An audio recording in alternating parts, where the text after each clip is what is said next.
Welcome back. We're continuing the news. Police in St. Elizabeth are investigating the death of a man whose body was found in a shallow grave in Lovers Lane, Black River this morning. The discovery was made after neighbors reported him missing on Thursday. Amoy Harriet tells us more.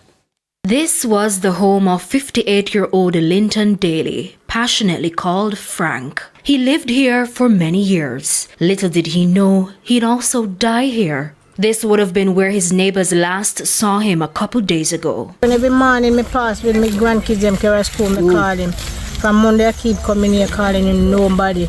And I say something must be wrong with him. Miss Dean Bent and his other neighbors grew suspicious, so they filed a missing persons report on Thursday. Then they formed their own search party.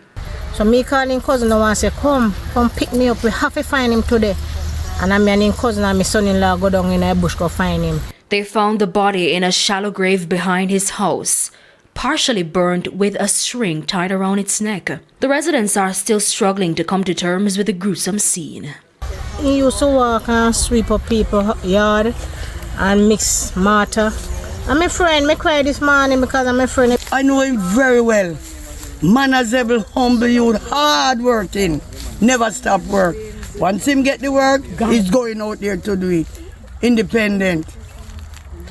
And to see what really happened to him is a shock. Shock.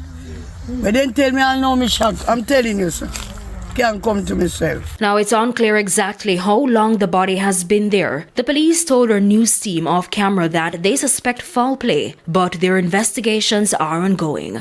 Amoy Harriet, TVJ News.